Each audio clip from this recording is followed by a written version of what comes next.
Why you can't improve is based on two stories. And I bet you can remember instantly that boss, that leader, that coworker who insulted you. My newest client remembers it well. She prefers to stay anonymous, but is allowing me to tell her story. We'll call her Jenny. Jenny sells in the life science industry, a competitive and long sales cycle product. It can take up to 2 to 3 years to close a deal.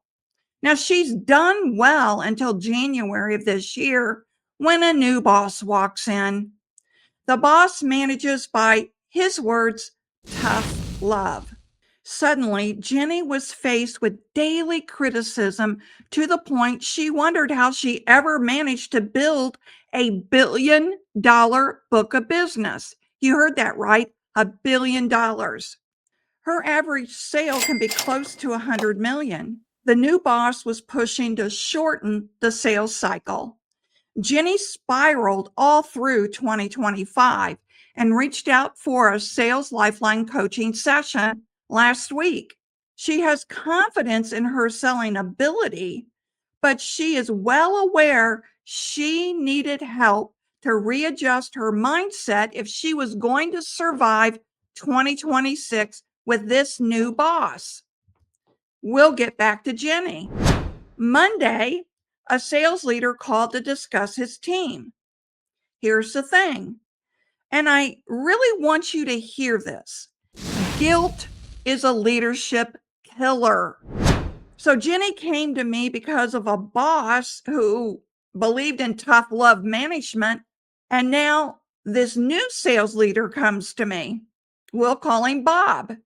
Let me break down what happened. He came to me frustrated because his team seemed defeated after feedback sessions. He pointed out what needed improvement, and instead of seeing his people step up, Bob watched them shrink. If you've ever experienced this, you know what Bob's employees are feeling. Here's what I told Bob, and here's what I'm telling you. There's a massive difference between accountability and guilt. Accountability says, here's where we missed the mark. What can we do better next time? Guilt says, you failed. You let us down. What's wrong with you? One empowers, the other destroys. I'll share a leadership lesson of my own.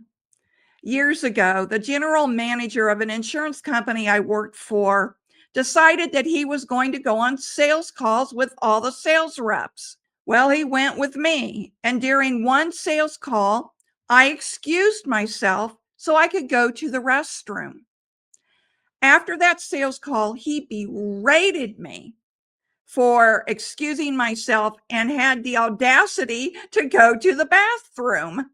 While he was reprimanding me, the thoughts were swirling around in my head. This man is nuts.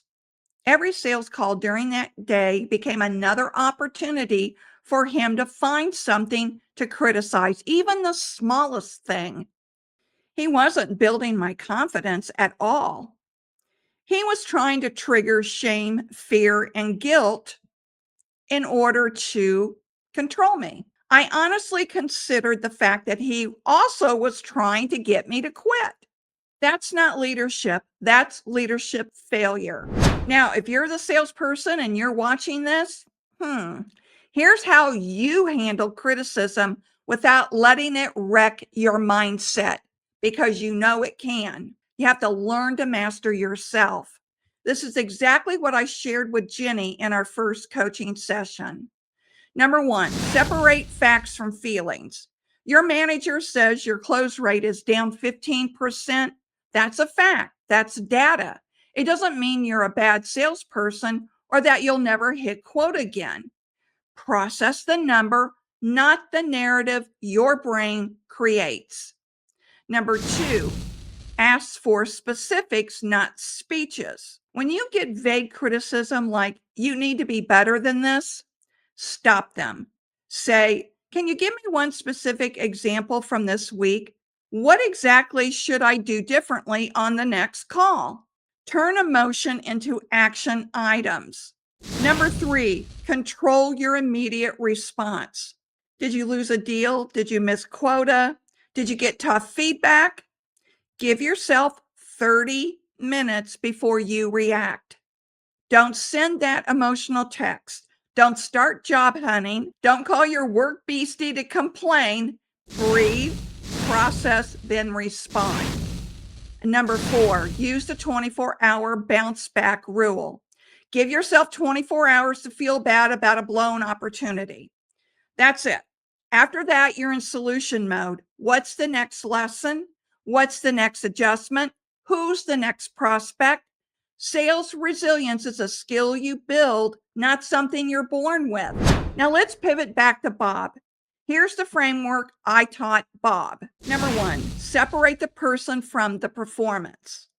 You're not addressing who they are. You're addressing what happened in a specific situation. Number 2, lead with curiosity, not judgment. Instead of, why didn't you do this? Try, walk me through your thought process. What got in the way? Number 3, focus forward, not backward. Dwelling on what went wrong creates shame. Strategizing what comes next creates momentum. Number 4, acknowledge ownership when they show it. When someone says, that's on me, don't pile on. Recognize the courage that takes. That's leadership behavior. You want to reinforce that. Think about it this way. Guilt-based leadership sounds like, I can't believe you dropped the ball on this. Everyone else figured this out. Why couldn't you? This is really disappointing. Growth-based leadership sounds like, let's talk about what happened and find a better path. What support do you need to nail this next time? I see the effort. Now let's refine the execution. Here's why this matters so much. Salespeople who operate in guilt and shame don't prospect boldly. They don't ask for referrals. They don't go after the whale accounts because they're terrified of another public failure.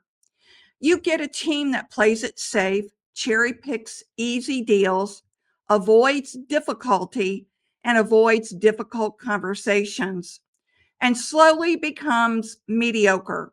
And in sales, mediocre means broke for them and for you. But when you create a culture where people can fail forward, learn fast, well, they get hungry. That's when you build a revenue generating machine. Here's your mission for the next 7 days. For leaders, before you give feedback to any salesperson, pause and ask yourself, will this make them more confident or more afraid on their next sales call? If it's the latter, reframe it. For salespeople, next time you get criticism or lose a deal, implement the 30-minute rule. Process and ask one question. What's the specific skill I need to develop from this experience? Write it down, work on it, move forward. Look, demanding excellence isn't the problem. Holding high standards isn't the problem. Expecting accountability isn't the problem. The problem is when we confuse motivation with manipulation, when we think that making people feel bad will make them perform better, it won't. But what will work? Creating an environment where people feel safe to fail, quick to learn, and excited to try again. That's the culture that wins. That's the leadership that lasts. Your words carry weight. Use them to build people up while pushing them forward, not tearing them down while dragging them backward. If this resonated with you, comment below. I'd love to hear how you handle feedback with your team or from your boss. And if you're struggling with this, maybe it's time we talk. That's what I'm here for. Book a sales lifeline coaching session. The link is in the first comment below and in the description area. Now, keep selling and stay savvy.